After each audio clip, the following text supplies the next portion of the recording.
That story, that fairy tale, actually happened in real life. The same thing happened to a young woman in West Virginia. Here's her story. Listen. Growing up with adoptive parents in West Virginia, Sarah Culberson always wondered about her biological roots. She found out her birth mother died of cancer 12 years ago. Setting aside her fears of being rejected by her biological father, Sarah hired a private investigator to find him. She found him in Africa. We're going to Africa. We're going to meet my dad. And I don't know what to expect. And it turns out her biological father is a chief of a small province in Sierra Leone in West Africa. So Sarah is a princess in the village of Bumpe. She could even be village chief someday. Sarah was thrilled. So was her father, who drove across dirt roads to the closest town with cell phone reception to call her. This is amazing. Like, overwhelming. I'm like crying. I don't know what to do, you know? Sarah's new title may be glamorous, but that's where it ends. The aspiring Los Angeles actress quickly learned that she is far richer than any of her 36,000 subjects. During Sierra Leone's 11-year civil war, the village was overrun by rebels who allowed villagers to live, but cut their limbs so they couldn't fight back. The rebels destroyed homes and buildings, burned down the school where Sarah's father was headmaster. And so Sarah decided to help, creating a foundation for the struggling village. She's found a role of a lifetime. And when she last left Bumpe, they'd found a new princess. Sarah Culberson is our guest this morning. This is such a fantastic story. Why did you feel the need to search out your birth parents? Was it something you'd wanted to do for a long time? Yeah, it was. You know, I did this training and development program called Landmark Education, and I was... As in acting, you mean? Yeah, I went there for acting. I was like, I want to have a breakthrough in my acting, but something completely different showed up. I realized that I was terrified to find my biological father.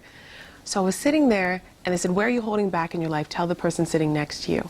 And I was sitting next to my friend Art, and I said, I'm terrified to find my biological father. Because he might not want you, might reject you again, all that. Yeah, I was afraid of being rejected. And he said, you know what?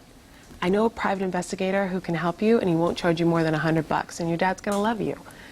So you discovered that your mother had died, and you discovered that your father, not only was he in Africa, which would be enough of a shock anyway, but he's the chief. You know, which makes you the princess. What was that like, that discovery? Overwhelming at first, but exciting. And okay, what does this mean? And what is the responsibility here? What did it mean? I mean, were you like, okay, I'm a princess? Well, for a while, I didn't know what it meant. And then I went to Africa, and they had this amazing ceremony for me, and everyone was so gorgeous and so amazing. And then I just started to see what was going on there. I saw people with their arms chopped off. A lot of scars, both on the outside and the inside in that community. Oh my gosh. And I said, okay, now I see what my role is as a princess. I need to do something. And so I started a nonprofit organization with my friend John Worley, who went and shot all this amazing footage. And we've started a nonprofit and called the Pessoa Foundation. And we're rebuilding the school through the funds that people are donating. Tell me a little bit about what you saw that was there. The people had their limbs cut off, obviously, which is a story, frankly, sadly, across Sierra Leone. Yeah. And what else about the town? Tell me what you saw. What struck you? One of the things that struck me was how amazing the people are. They've been through so much tragedy, seeing people be murdered right in front of them, and they just rise above it. You know, I get upset about things, daily things, and after being there, I'm like, why am I worried about anything?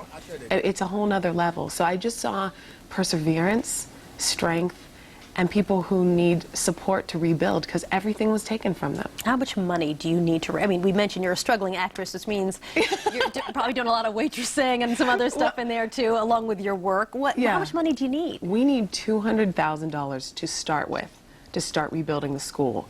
And the amazing part of that is when people donate the money, it also goes to the people who are rebuilding. So the people in Africa get to feed their families because they're rebuilding the school. We put the website up in case people listening to your story want to contribute in any way, shape, or form. I know you're going back to Africa with your adoptive father this time. This December, I'm taking my dad, and we're actually looking to start rebuilding and seeing. Now, your adoptive parents are white. Yeah. That's right. So how have they felt about discovering that they've got this link to Africa that they really didn't know about, you know, even when they had you as their adopted daughter? You know what?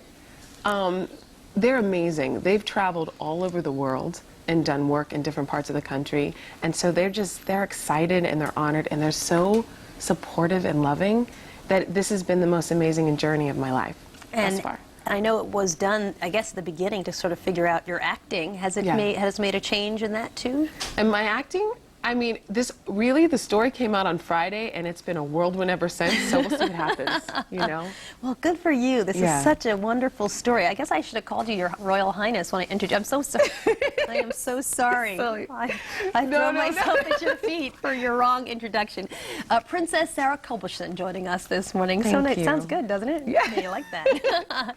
And if you want more information, seriously, to help Sarah rebuild the school and even just donate on any front, go to Bumpe, I'll spell it out because it's a little tricky, B-U-M-P, Bumpenya, E-N-Y-A, one word, .com. Thanks for talking with us, Sarah. Thank you. Good luck to you. Thanks for having me. Miles? Nice to have royalty in the studio. I know, I feel. I'm working on my bow, bowing, low bow. I'm going to try a curtsy later.